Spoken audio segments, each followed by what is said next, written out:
নমস্কার বন্ধুরা, গল্পের চিলেকোঠা পরিবারে আপনাদের সকলকে স্বাগত জানাই। আমি সায়নী। আজ আমাদের নিবেদন বিখ্যাত সাহিত্যিক শ্রী রমাপদ চৌধুরী রচিত গল্প সুরমা। গল্পটি কেমন লাগলো কমেন্টে জানাবেন। যদি ভালো লাগে লাইক করবেন, আর চ্যানেলটিতে যদি নতুন হয়ে থাকেন সাবস্ক্রাইব করবেন।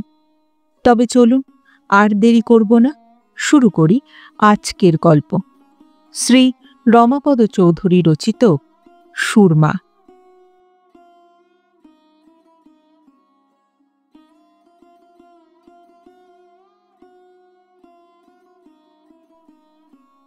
ওরা সমাজ ছাড়া, সমাজের বাইরে ওরা, কিন্তু ওদেরও তো একটা সমাজ আছে, ওদেরও ছেলে মেয়ে আছে, আর ছেলে মেয়েদের বিয়েও হয় কখনো কখনো।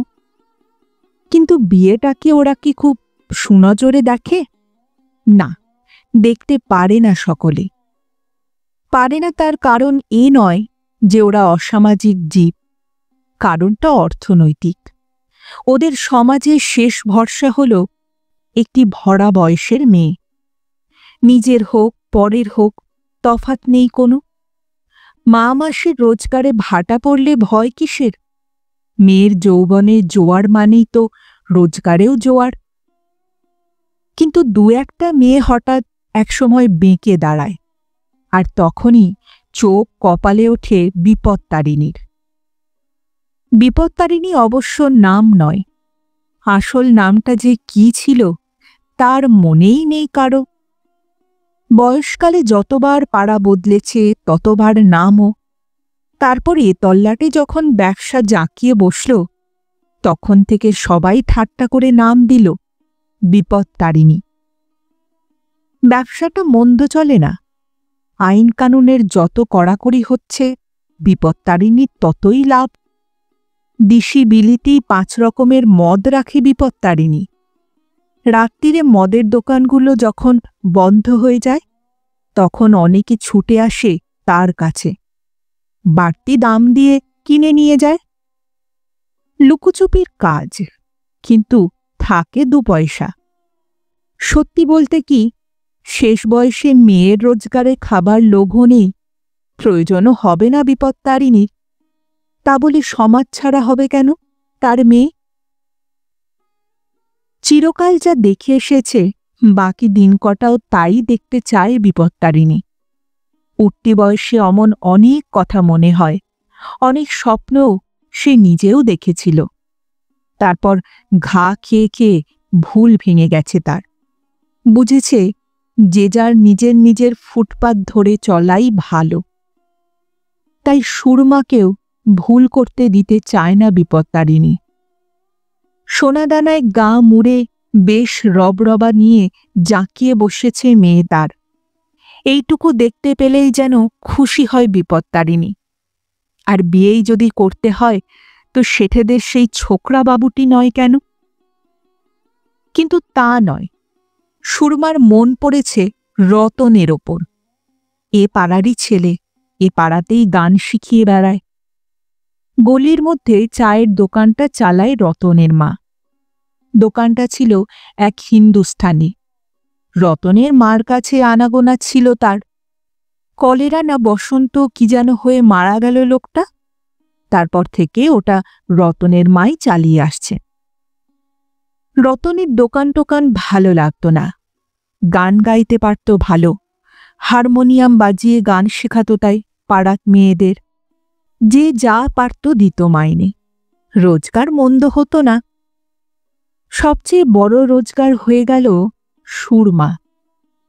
সুরমাকে গান শেখাতে শুরু করেছিল সে খুব ছোটবেলা থেকে।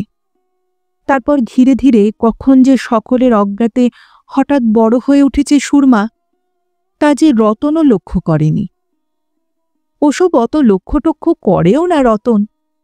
এই পাড়ায় মানুষ জন্ম থেকে অনেক কিছু দেখছে, অনেক কিছু শিখেওছে, তাই সবই তার গা সওয়া হয়ে গেছে। কার বয়স বাড়ল, কার বয়স ছাড়ল, এসব খোঁজই রাখে না। তবু হঠাৎ একদিন তার মনটা কেমন যেন আনচান করে উঠল। সুরমার চোখে, সুরমার হাসিতে, এমনকি তার গলার স্বরেও কি যেন একটা নতুন নতুন ঠেকল। রতন যাকে রোজ দেখে, ছেলেবেলা থেকেই দেখে আসছে, এ যেন সেই সুরমা নয়, অন্য কেউ। গান শেখাতে শেখাতে একসময় অন্যমনস্ক হয়ে পড়ে রতন, কি যেন ভাবে, আর তা দেখে মুচকি হাসে সুরমা। এমনই ভাবেই চলছিল। বিপত্তারিণীর যে চোখে পড়েনি তা নয়, কিন্তু এমন ধারার ইয়ার্কি ফাজলামিকে কোনো গুরুত্ব দিলে চলে না ওদের, তাই দেখেও দেখেনি। কিন্তু এমন একটা সাংঘাতিক কথা সুরমার কাছে শুনতে পাবে বিপত্তারিণী কোনো দিনও কল্পনা করেনি। দুম করে একদিন সুরমা বলে বসল, রতন বলেছে আমাকে বিয়ে করবে। চোখ কপালে উঠল বিপত্তারিণীর। কি করবে? বিয়ে? ওই রতন? অট্টহাসি হেসে উঠেছিল বিপত্তারিণী। মোটাসোটা খসখসে চেহারাটা কেঁপে কেঁপে উঠে আরও কুৎসিত দেখিয়েছিল। নিজের মেদবহুল দুই হাতে চেপে বসে আছে সোনার তাগা, গলায় তার মোটা বিছে হার, সেগুলোর দিকে আঙুল দেখিয়ে বিপত্তারিণী বলেছিল, তা এগুলো পরিয়ে দিতে হবে না তোকে বিয়ের সময়? ঠাট্টা বুঝে চুপ করেছিল সুরমা। বিপত্তারিণী হেসে বলেছিল, তারপর এগুলো বেচে দুদিন পরে আবার ফিরে আসবি, এই তো। মেয়ের কথা শুনে তখনও বিশ্বাস হচ্ছে না যেন। বিয়ে করবে সুরমা, তাও আবার রতনকে। সুরমা ধীরে ধীরে বলেছিল, কিচ্ছু চাই না আমার, আমি কখনো ফিরেও আসব না। বিপত্তারিণী জিজ্ঞেস করেছিল, ও তাই বুঝি? রতন বুঝি তোর বাসা করে নিয়ে যাবে? কথাগুলো বিছুটির মতো ছিটিয়ে দিয়েছিল বিপত্তারিণী, কিন্তু গায়ে মাখেনি সুরমা। বলেছিল, হ্যাঁ নিয়ে যাবে, তোমার সঙ্গে কোনো সম্পর্ক রাখব না আমি, এ পাড়াটা আমার বিষ লাগে। হঠাৎ যেন একটা ঘা খেয়েছিল বিপত্তারিণী। রাগে জ্বলে উঠেছিল তার সর্বশরীর। বলেছিল, দেখ সুরমো, নাটক নোবেলের মতো কথা বলিস নে, হাড় জ্বলে যায় শুনলে। বলে দপদপ করে পা ফেলে চলে গিয়েছিল চায়ের দোকানটার দিকে, অর্থাৎ রতনের মায়ের সঙ্গে একটা বোঝাপড়া করতে। কিন্তু আশ্চর্য, রতনের মায়ের কোনো আপত্তি নেই। এমন বিয়ে তো কতই হয়েছে তাদের পাড়ায়, হবে না কেন? বিয়ের পর কেউ সরে গেছে, ঘর সংসার করেছে, আবার কেউ বিয়ে করেও ব্যবসা ছাড়েনি। রতন যদি বিয়ে করে এখান থেকে চলেই যায় তো অন্যায়টা কি? সুরমা দেখতে একটু সুশ্রী ছিমছাম, তাই এত আপত্তি বিপত্তারিণী, তা বোঝে সবাই। পরপর দিন কয়েক কান্নাকাটি ঝগড়া বিবাদ চলল। তারপর একদিন সকলের চোখের সামনে দিয়ে সুরমা আর রতন চলে গেল। ওপাড়া ছেড়ে দিয়ে এসে বাসা করল গলির মধ্যে নিচের তলার একখানা ঘর, একেবারে বস্তির গায়ে। নতুন ঘর সংসার পাতার স্বপ্ন দেখল সুরমা। রতনের উৎসাহ কম নয়। রতনের মা এসে জোগাড়যন্ত্র করে দিয়ে গেল, উপদেশও দিয়ে গেল একরাশ। কিন্তু ফিরে গিয়ে 7টা দিনও পার হল না, খবর পেয়ে ছুটে গেল রতন। কিন্তু তখন সব শেষ। চায়ের দোকানটা নিয়ে এবার বিপদে পড়ে গেল রতন। গান শেখাবে নাকি তার মায়ের দোকান দেখবে? সুরমা বলল, না না, ও পাড়ায় আর গান শেখানো হবে না। রতন হেসেছে, ও পাড়ায় না শেখালে আর কোথাও কাজ পাবো নাকি? ভদ্দরপাড়ায় অচেনা অজানা লোক রাখবে কেন? সুরমা আপত্তি জানিয়েছে। দোকানটা এদিকে কোথাও তুলে আনতে উপদেশ দিয়েছে। দোকানের রোজগারে তাদের সংসারটাও তো বেশ চলে যাবে। রতন আপত্তি করেছে, চালু দোকান ছেড়ে দিয়ে এদিকে করলে চলবে কিনা কে বলতে পারে। সুরমার সেই এক যুক্তি, চলবে চলবে। বোঝাবার চেষ্টা করেছে রতন, বলেছে, ও দোকানটাই চালাই না কেন এখন, ধীরে ধীরে টাকা জমিয়ে তারপর এদিকে শুরু করা যাবে। এদিকের দোকানটা দাঁড়ালে তখন নয় ওপারারটা তুলে দেওয়া যাবে। সুরমার কিন্তু তাতেও আপত্তি। যে পাড়াটাকে ও মনে প্রাণে ঘৃণা করে, যে জীবনকে ছেড়ে চলে এসেছে, যে জীবনের সঙ্গে আর কোনো সম্পর্কই রাখতে চায় না, সেখানেই আবার। অনেক ভেবেচিন্তে রতন চলে গেল শেঠেদের সেই ছোকরাটির কাছে। গঙ্গাধরকে ওপাড়ায় একদিন রতনই পথ দেখিয়ে নিয়ে গিয়েছিল। বড়লোকের ছেলে, তিনটে বাড়ি, টাকার শেষ নেই। দু একটা ভালো খবর টবর দিলে 2-4 টাকা রতনকে দিত হয়তো। বৈঠকখানায় বেরিয়ে এসে রতনকে দেখে গঙ্গাধর প্রথমটা তাই উৎফুল্ল হয়ে উঠেছিল। ভেবেছিল কোনো নতুন খবর টবর হয়তো আছে। গিলে করা আদ্যির পাঞ্জাবির হাতটা সরিয়ে হাতে রিস্টওয়াচের সোনার চেনটার কড়া লাগাতে লাগাতে গঙ্গাধর প্রশ্ন করল, কি খবর রতন? হাত কচলাতে কচলাতে রতন বললে, আগে খবর আছে একটা, বিয়ে করেছে। আঁতকে উঠল যেন গঙ্গাধর। বিয়ে? তুই? আগে হ্যাঁ, ওই যে রাত বিরেতে মদ বেচত বিপত্তারিণী, তার মেয়ে সুরমাকে। বোকা বোকা হাসি হেসে রতন বললে। গঙ্গাধর বললে, অর্থাৎ আর সে কিছুই শুনতে চায় না। রতন তাও বলে চললে, তা বউটার জন্য তো ওপাড়া ছেড়ে চলে আসতে হয়েছে, আমার তো রোজগারপাতিও বিশেষ। গঙ্গাধর যেন অধৈর্য হয়ে উঠল। তা আমি কি করব শুনি? রতন হাত কচলাতে কচলাতে বলল, কিছু টাকা যদি দিতেন তো একটা চায়ের দোকান করতাম। গঙ্গাধর তাকালো রতনের মুখের দিকে, কি যেন খুঁজল, তারপর বলল, কোথায়? আগে আমার ওই বাসার সামনেই একটা ঘর আছে খালি, ওইখানেই করব ভাবছি। কত টাকা লাগবে? উপস্থিত 100 টাকা পেলেই। কথা শেষ করতে দিল না গঙ্গাধর, বললে, ঠিক আছে, কাল গিয়ে ঘরটা দেখে আসব, তারপরই না হয়। আগে কখন কখন আসবেন তাহলে? বিনয়ে যেন গলে পড়ল রতন। এত সহজে টাকা পেয়ে যাবে কখনো ভাবতে পারেনি সে। তাই তার মনটা খুশি হয়ে গেল। এত খুশি যে পরের দিন গঙ্গাধরকে দোকান ঘরটা দেখিয়ে এনে একেবারে তার একতলার ছোট ঘরখানার সামনেই গাড়ি দাঁড় করালো। গাড়ির দরজা খুলে বললে, আগে একটু চাটা খেয়ে যাবেন না? নেমে পড়ল গঙ্গাধর। তারপর সুরমাকে দেখল। দেখে মুগ্ধ হয়ে গেল গঙ্গাধর। এমন ছিমছাম সুন্দর মেয়েটা এতকাল ও পাড়ায় ছিল, অথচ খবরটা দেয়নি রতন। মনে মনে একটু রাগও হল তার, একটু ঈর্ষাও হয়তোবা। রতন পরিচয় করিয়ে দিল, শোনো, ইনি গঙ্গাধর বাবু, টাকা দিচ্ছেন তোমার সেই দোকান করবার জন্যে। কৃতজ্ঞতার চোখে তাকালো সুরমা। ইনি তাহলে টাকা দিচ্ছেন? বললে, আপনাদের মতো লোক থাকতে আমাদের আর কি ভয় বলুন?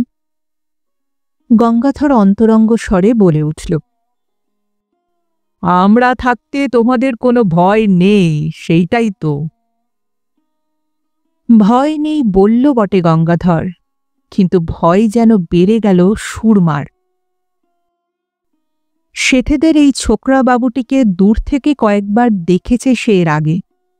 ওপাড়ার অনেকে 2-একটা রসিকতাও করত গঙ্গাধরকে নিয়ে, কিন্তু সামনাসামনি এই প্রথম দেখল সুরমা। না, লোকটা ভালোই মনে হচ্ছে, রতনের বন্ধু নিশ্চয়ই, তা না হলে দোকান করবার জন্যে এতগুলো টাকা কেউ দেয় নাকি? রতন ফিরে আসতেই সুরমা বলল, বাবুটি লোক ভালো বলো, তোমার বন্ধু বুঝি? রতন বলল, হ্যাঁ, বন্ধুও বলতে পারো, অনেক দিনে, তবে খুব বড় লোক তো, তাই একটু আপনি আজ্ঞে করি, এই আর কি। সুরমা বললে, তা যখন টাকা দিচ্ছেন দোকানটা ভালো করেই চালাতে হবে বলো। নিজেই উঠে পড়ে লাগল সুরমা। দোকান ঘরে চুনকাম থেকে শুরু করে কাঁচের গেলাস কেনা পর্যন্ত সবকিছু নিজেই দেখাশুনো করে দেয়। প্রথম প্রথম নিজেও দোকানের দু একটা কাজ করেছিল। খদ্দেরগুলো বড় বেশি খিদে খিদে চোখে তাকায় বলেই পর্দার আড়ালে চলে যেতে বাধ্য হয়েছে সুরমা। ও যেখানে মানুষ হয়েছে সেখানকার মেয়েরা কারো চোখকে ভয় পায় না, কিন্তু সুরমা সেই জীবনটাকে যে ভুলে যেতে চায়। সুরমা বোধহয় সত্যিকারেরই ভালোবেসে ফেলেছে রতনকে, এমনভাবে ভালোবেসেছে যে অতীতের আতঙ্ক দেখলেই সে ভয় পায়। সব ভুলে গিয়েও নতুন করে ঘর সংসার বাঁধতে চায়, সুখী হতে চায়, শুধুই রতনকে নিয়ে, শুধুই রতন। চায়ের দোকানটায় লাভ কিন্তু তেমন হয় না। একটু একটু করে ধারের অঙ্ক বেড়ে উঠছে, আর একটু একটু করে ঘনিষ্ঠ হয়ে উঠছে গঙ্গাধর। মাঝে মাঝেই আসে সে রতনের বাড়িতে, আর সুরমাও বেশ বুঝতে পারে কার টানে ছুটে আসছে গঙ্গাধর। দোকানের ভালো মন্দ নিয়ে সুরমার সঙ্গে রতনের সঙ্গে এমনভাবে আলোচনায় মেতে ওঠে গঙ্গাধর, যেন তারই দোকান, যেন লাভ লোকসানের ওপর তার ভবিষ্যৎ নির্ভর করছে। প্রথম প্রথম কোনো সন্দেহ হয়নি সুরমার। রতনের বন্ধু টাকা ধার নিয়ে রতনকে দোকান করে দিয়েছে, ভয় পাবার তো কোনো কারণ নেই।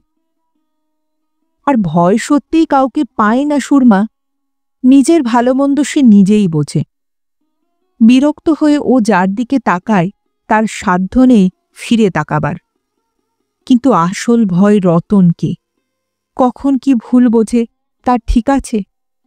সুরমা জানে ও ওই পাড়ার মেয়ে, ওর মা সারা জীবন ব্যবসা করেছে, ছেলেবেলা থেকে সকলকে ব্যবসা করতেই যে দেখেছে ও, তাই ওর সব সময় ভয় রতন না ওকে ভুল বোঝে, ওকে অবিশ্বাস করে।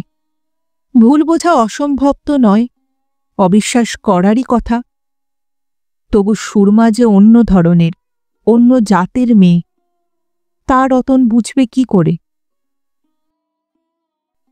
এদিকে ঘন ঘন যাতায়াতের ফাঁকে গঙ্গাধর যেন কেমন কেমন চোখে তাকায় আজকাল তার দিকে, যেন ইশারায় ইঙ্গিতে কি বলতে চায়। এক এক সময় রাগ হয় সুরমার, ইচ্ছে করে তার মুখের সামনে দড়াম করে দরজাটা বন্ধ করে দেয়, কিন্তু পারে না, কেমন একটা সংকোচ। দু একদিন ভেবেছে রতনকে বলবে, তোমার বন্ধু লোকটা ভালো নয়, কিন্তু শেষ পর্যন্ত বলতে পারেনি। কি জানি, যদি রতন তারই দোষ দেখে, যদি ভাবে ও পাড়ার মেয়ে, তার আবার এত সতী সতী ভাব কেন? তাই অনেক ভেবেচিন্তে শেষ পর্যন্ত আর বলতে সাহস পায়নি, আর বলেনি যে ভালোই করেছে। চায়ের দোকানটা আর চলে না, রেখে লাভও নেই, শুধু ধারের অঙ্কই বেড়ে চলেছে দিনের পর দিন। আর যতই ধার বাড়ে ততই গঙ্গাধরকে ভয় পায় সুরমা। রতনকে বলে, ও দোকান তুলে দাও তো, অন্য কিছুর চেষ্টা করো। হাসে রতন, অনেক কিছুই স্বপ্ন দেখেছিল, সুরমাকে নিয়ে ঘর বাঁধবেও ভেবেছিল, কিন্তু এসব কি হচ্ছে? এদিকে একটা ছেলে আসছে সুরমার কোলে, কিন্তু সুরমার চেহারায় সে জলুস নেই, চোখ দুটো যেন বসে যাচ্ছে ক্রমশ। রক্তশূন্য ফ্যাকাশে চেহারা সুরমার, এসবই দেখতে পায় রতন, কিন্তু দেখেও কিছু করবার নেই। মাঝে মাঝে বলে, ও পাড়াতেই ফিরে যাও সুরমা, তোমার মায়ের কাছে যাও। কিন্তু ক্রুদ্ধ চোখ তুলে তাকায় সুরমা, যেন সম্ভব হলেই দৃষ্টি দিয়ে পুড়িয়ে ফেলত সে রতনকে। তিল তিল করে যদি না খেয়ে মরতেও হয়, তবুও ও পাড়ায় ফিরে যাবে না সুরমা। ওদের হাসি ঠাট্টা, বিপত্তারিণী শ্লেষ সহ্য করতে পারবে না সে। হয়তো সেটাই সব নয়, ওই জীবনটাই পছন্দ নয় তার। ওই জীবনের চেয়ে মৃত্যু ভালো। নতুন বাসাটায় উঠে এসে সেই সত্যটা যেন নতুন করে চোখে পড়েছে তার। আশেপাশের 5টা বাড়ির বউচিদের সঙ্গে দেখা হয়, গল্প করে, দুপুরে 2-1 বেড়াতে যাবার জন্য তাকে ডাকে, নানান উপদেশ দেয় তারা, এ সময় কি খাওয়া উচিত, কোনটা উচিত নয়।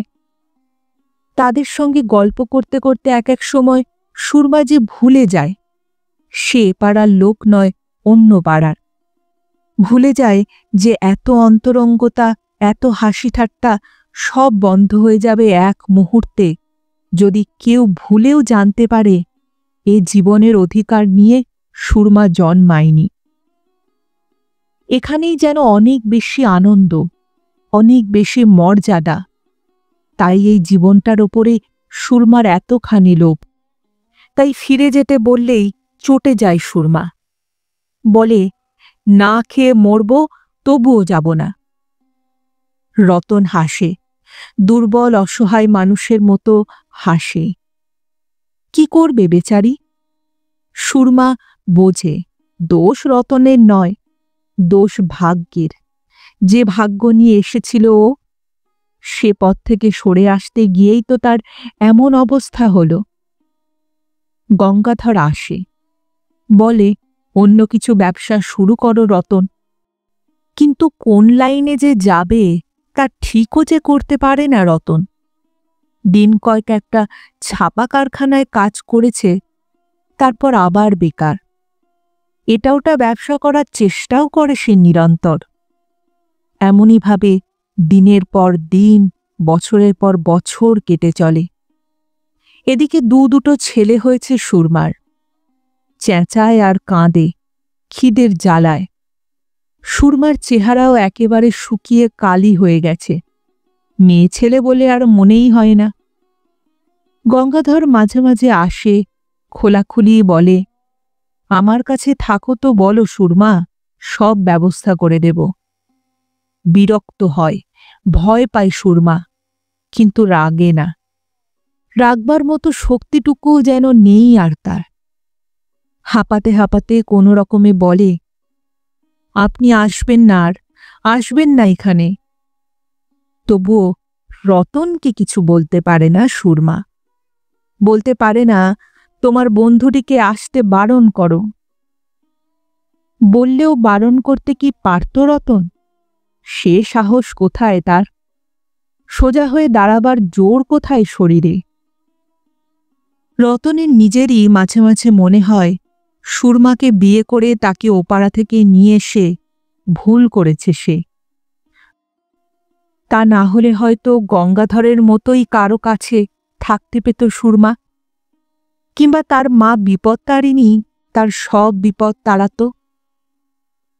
ক্রমশই যেন ভেঙে মুষড়ে পড়ে রতন। সুরমা তবুও মনে জোর আনতে চায়। রতনকে খুশি করবার জন্যে এক একদিন পুরনো হারমোনিয়ামটা টেনে এনে গান গাইতে বলে। গান গায় রতন, কিন্তু সে গলা আর নেই। তবু সেই পুরনো দিনের রেশটা মনে পড়ে যায়। মুগ্ধ হয়ে শোনে সুরমা। চোখের সামনে ভেসে ওঠে স্বপ্নে ঘেরা মধুর দিনগুলি, যখন গান শেখাত রতন আর শিখত সুরমা। এমনই ভাবেই চলছিল দিনগুলো। তারপর হঠাৎ একদিন আর ফিরল না রতন।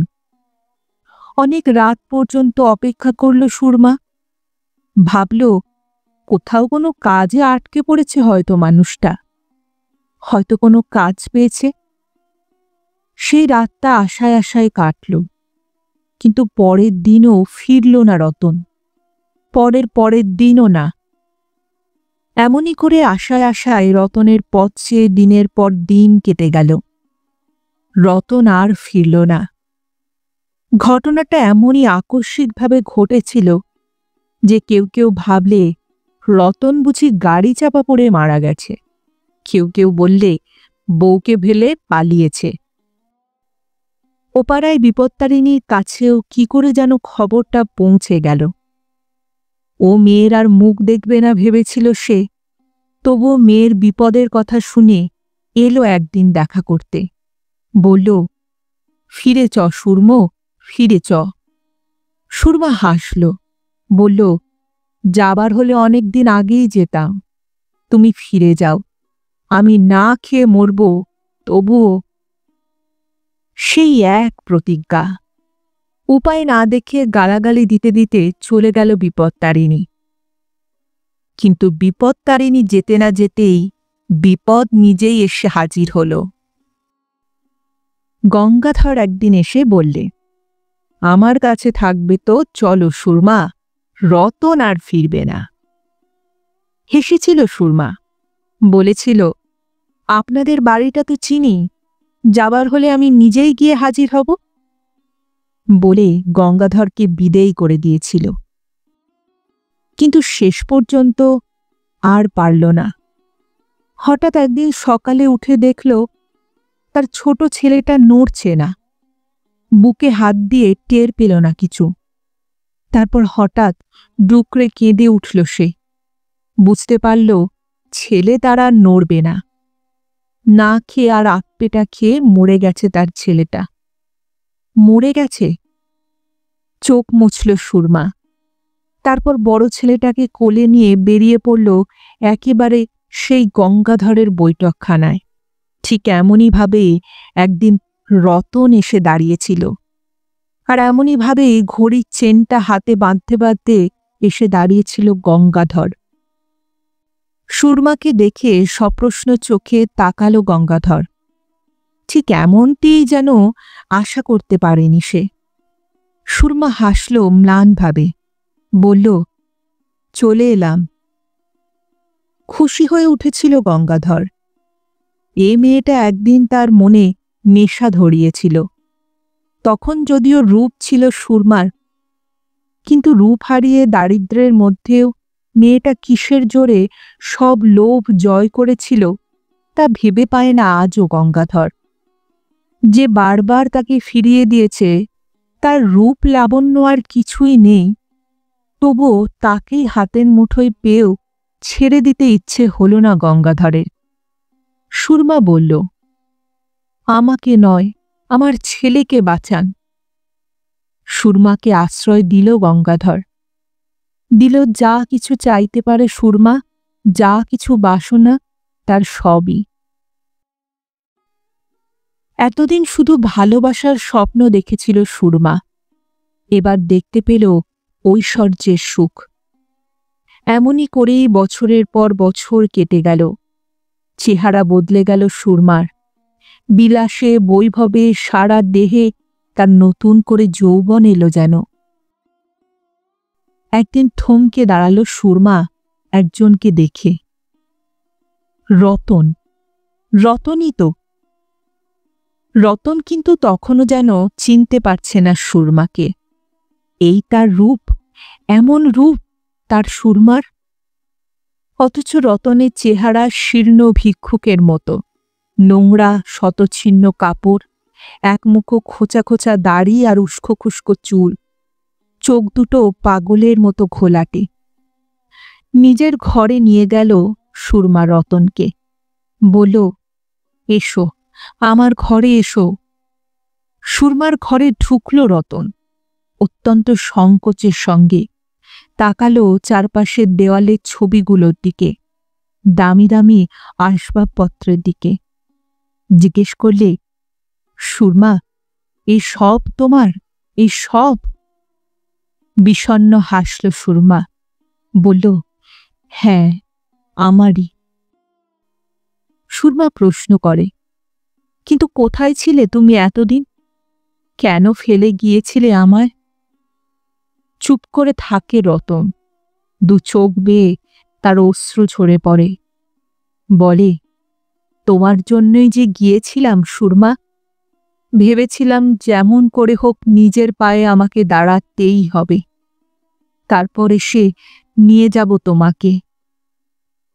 সুরমার চোখ দুটো চিকচিক করে উঠল। বলল, আমাকে সঙ্গে নিয়ে গেলে না কেন? রতন বলল, এত চেষ্টা করেও যে আমি পারলাম না, আমি ব্যর্থ। হঠাৎ রতনের পিঠে হাত রাখল সুরমা। বলল, ভেঙে পড়ো না, শোনো। মুখ তুলে তাকালো রতন। বলল, চলে যাবার আগে একবার ছেলেটাকে দেখে যেতে চাই সুরমা, দেখাবে? ম্লান হাসি হাসল সুরমা, সায় দিয়ে ঘাড় নাড়ল। তারপর বলল, চলো না, আমাকে নিয়ে চলো। আবার জীবন শুরু করব আমরা, নতুন করে চেষ্টা করব নিজের পায়ে দাঁড়াবার। কথাটা যেন বিশ্বাস হল না রতনের।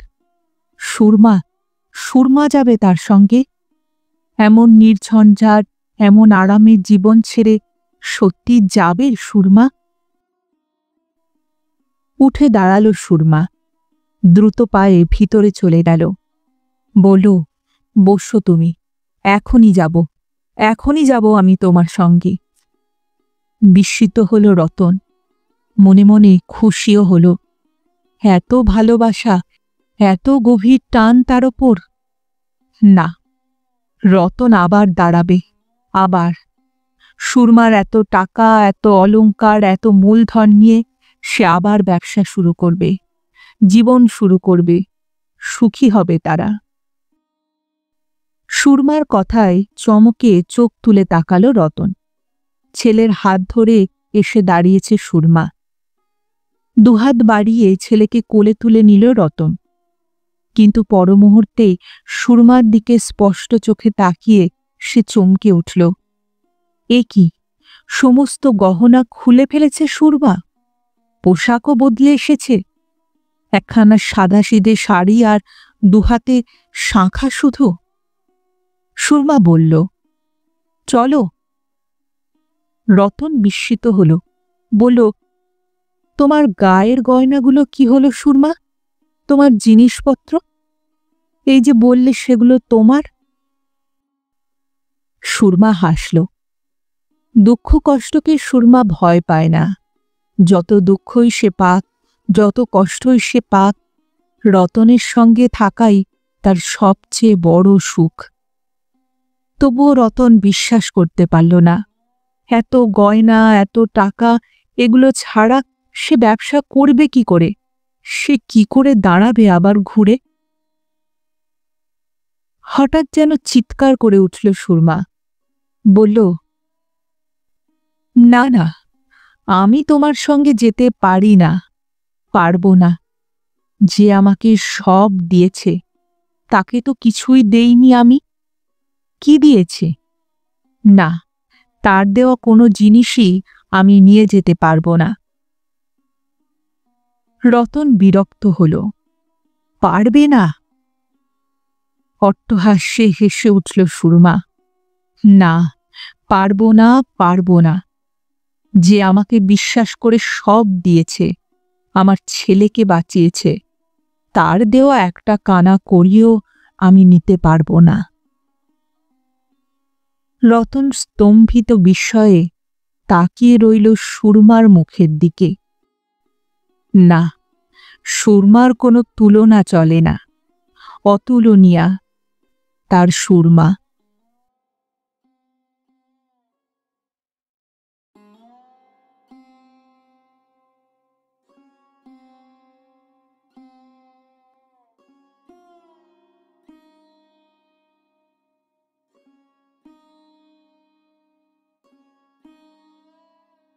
শুনছিলেন আজকের গল্প শ্রী রমাপদ চৌধুরী রচিত সুরমা।